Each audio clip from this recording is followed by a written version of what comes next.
Senator Rand Paul, who has at times been both a friend and a critic of the president, is calling for the release of the name of the whistleblower at the center of House Democrats' impeachment inquiry. His GOP colleague, Senator Mitt Romney, doesn't agree.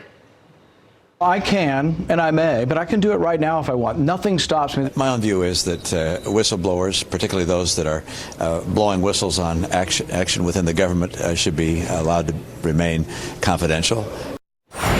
Senate Republican Conference Chairman, Wyoming Senator John Barrasso joins us. Senator, good to have you with us tonight. Thanks for having me. Okay, so let's start there. What do you think of the calls for the whistleblower's identity to be made public? Well, we have laws to protect whistleblowers. I think it's an important law to have. Whistleblowers have helped in many ways.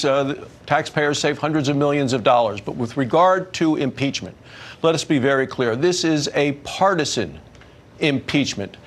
There's no precedence for this in the history of the United States. And with regard to a whistleblower, this individual, whoever he or she may be, I think must, in terms of due process, in terms of transparency, make themselves available to Congress, to the president's team, testify in person under oath so people can assess the credibility of the individual, the believability of the individual. This is not something that can be done hiding behind a lawyer and only done by emails. When we know that there have been negotiations on that point, we'll see if they come to fruition, how that winds up. In the meantime, Ambassador Gordon Sondland, a lot being made tonight of his amended testimony, talking about whether he believed there was some type of quid pro quo being offered with respect to Ukraine.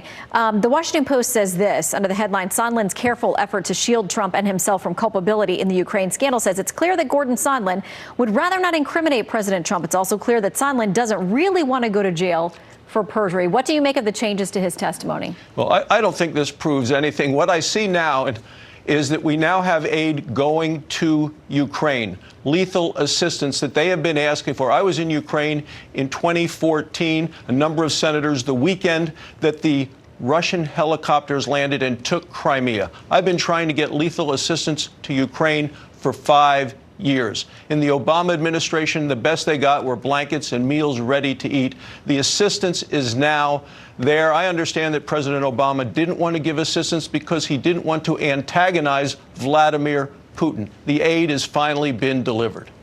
Okay, I want to play something from the Senate Majority Leader, Chuck Schumer, I believe on the Senate floor today. Here's what he said about Republicans defending this president.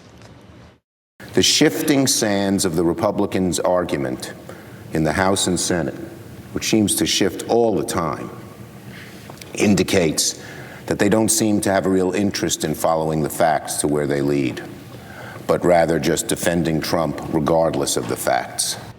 Your response, Senator? This whole process has been a rigged process. The Democrats have been obsessed with impeaching President Trump since day one. The day he was inaugurated, there was a Washington Post headline. It said the campaign to impeach President Trump has begun.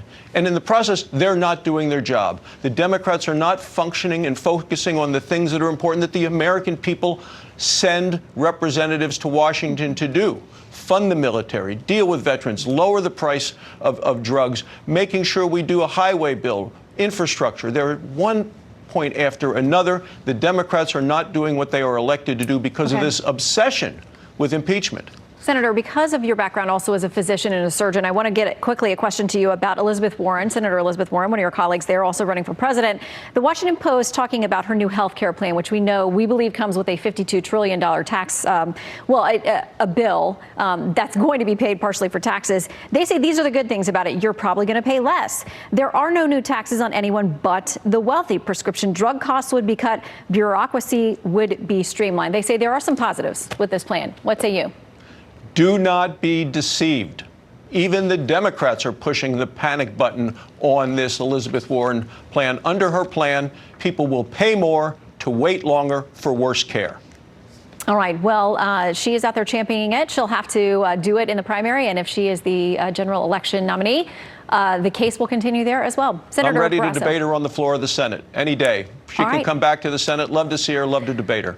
She's busy, but we'll see. If that debate happens, we will make sure to cover it. Senator, thank you so much. Thanks for having me, Shannon.